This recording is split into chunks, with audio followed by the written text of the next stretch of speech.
Hey guys, so today I'm going to be showing you how to properly measure your head for a custom wig. Please don't forget to subscribe to my channel and stay tuned.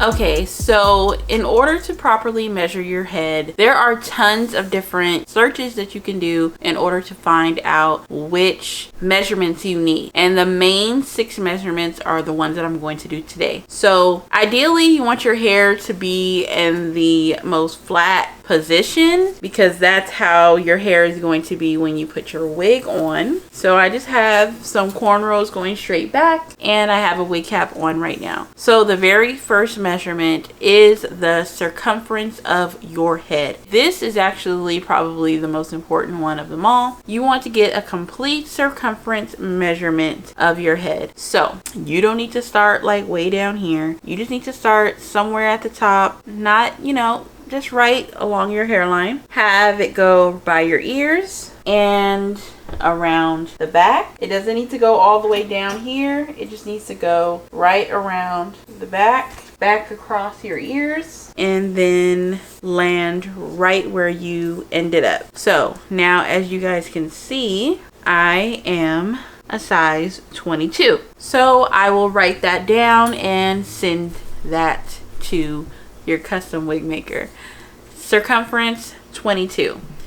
Normally people have, what measurements they specifically need and how you should do them on their website, or they'll send that to you. But on my website and in this video, I'm showing you exactly how it needs to be done and the measurements that I need. So the second measurement, I'm gonna probably do it from the back to the front, but you can do it from the front to the back as well. But so you guys can see the back where probably the wig should land on your hair is your back hairline. Go over the middle, and wherever your front hairline is on here is where you want your front to back measurement to be.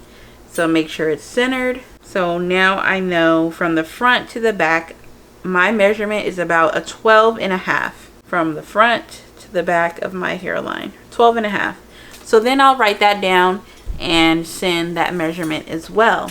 The next measurement is from ear to ear across your forehead. So start right at the top of your ear, go across the front of your forehead to the very top of this ear. Mine is a little bit smaller than a 12, but I would probably call it a 12. It's only like a centimeter smaller. So a 12 inches is what I am from ear to ear across my forehead. Next measurement is from ear to ear across the top of your head. So you would place this right here, go across the top of your head and down to your ear.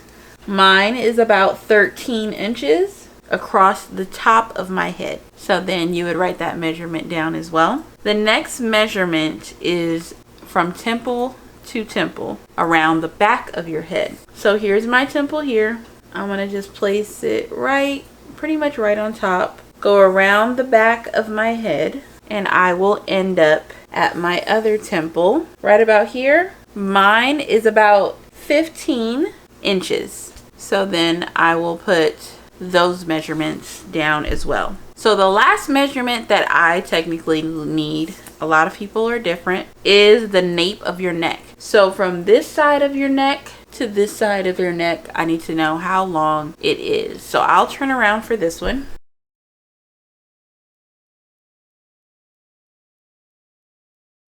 Okay, so I got my finger on it. Mine is about 5.5 inches for the nape of my neck. So I'll take all those measurements, put them in whatever order advised by your wig maker or me, and I would send those measurements in. That way I know what size wig cap I need in order to make a wig that best fits you. So even if you are a really small head, if I need to make a wig cap smaller, I definitely can make those adjustments, but I wouldn't know unless you sent me those measurements. So if you are thinking of of purchasing a wig off my website, you can definitely follow these same guidelines and you will know exactly what wig you need to purchase. If I have a ready to ship wig on my website in a size small and you do your measurements and you're closer to the medium, then you're probably not going to fit the wig. It's probably going to be way too small for your head. The only other option is to come into the salon and be able to try on wig caps or try on a wig that best fits you. And I definitely offer those services as well, free of charge. Anyone can come in if they just need a quick wig consultation as to what size, or they need to be measured, or they want to try on some wigs just to get a better feel of what they may need or want size wise. Then I definitely offer that as well. But this is just a quick video on how you should be measuring your head when you are trying to get a custom wig made. So I thank you guys so much for watching this video. Please don't forget to subscribe to my channel for more videos like this one, and I'll see you guys in my next one. Bye.